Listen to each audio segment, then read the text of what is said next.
një ndjes, nuk e di se çfarë justifikimi mund të përdorin, e din ata se janë numër 1 për justifikime.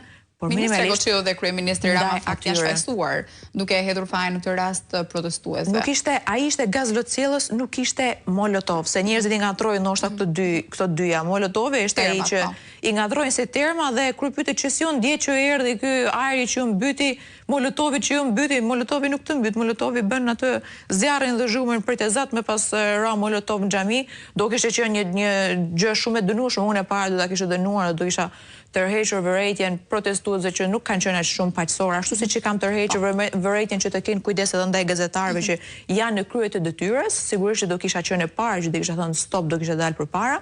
Kjo gjë shqyr nuk ka ndodhur dhe asnjë nga protestuesit që ndoshta edhe i ka marrur ajo pjesa euforike nuk e ka tejkaluar tek institucionet e kultit.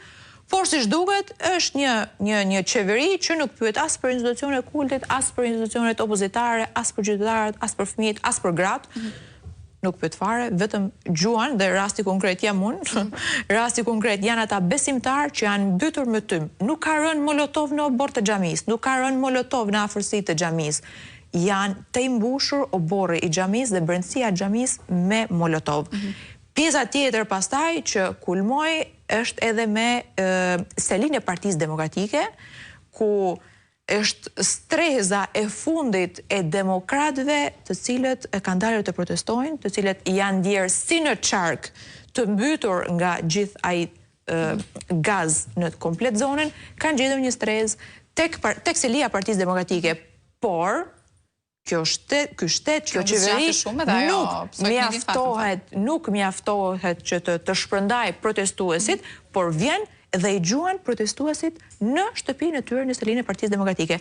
Është hedhur dhe është të mbushur zyra e Partisë Demokratike, oborri e Partisë Demokratike, por nuk mbaron me kaq, sepse pasi kishte mbaruar totalisht protesta, ishin shpërndar protestuesit, kishte qytetarë që rrinë aty, kishin frikë të dilin nga selia e Partisë Demokratike, pasi civil, patronazhista në çdo kryqëzim të vendosur, sapo shikonin qytetar që kishin dalë nga selia e Partisë Demokratike, i merrnin, i rrëmbenin dhe i shoqëronin.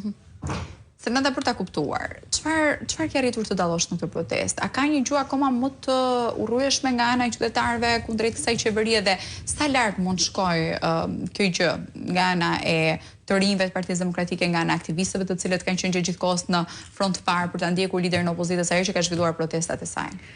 Kjo besoj ka qenë në të gjitha këtë valen e këtyre protestave që kanë ndodhur së fundi pas zgjedhjeve, ka qenë protesta më e madhe dhe protesta që ka pasur një masivitet më të madh se sa protestat tjera. Ajo që shohim ne është një numër çdo herë e më shumë në rritje të qytetarëve që na bashkuan. Prandaj edhe ne nuk i ndalojmë protestat, vazhdojmë edhe i bëjmë duke ruajtur kështu konsistente. Çdo herë më shumë na bashkuan qytetarë, sepse çdo herë e më shumë kjo qeveri ka një grup njerëzish që i targeton dhe i zhyt. Janë nga banorët të Thetit, janë banorët e Rriollit, janë minatorët, pra janë studentët, janë pjesa e studentëve që kanë konvite që të transferohen, gjithmonë ka del një problematik dhe gjithmonë është një grup të cilit kjo qeveri ka bërë padrejtësi që na bashkohet të protestave tona. Janë edhe qytetarë që shohin se sa shumë padrejtësi po i bën këtij vendi dhe thonë, ok, kjo gjë duhet marrë fund tani. Pra kemi një tension gjithnjë e më shumë në rritje ndaj kësaj qeverie dhe ndaj qytetarëve të cilët nuk po gjejnë më asnjë institucion ku të përfaqësohen. Nuk ka më as institucione të qeverisë, nuk ka më as institucione të drejtësisë ku ata mund të drejtohen. Ndaj edhe ky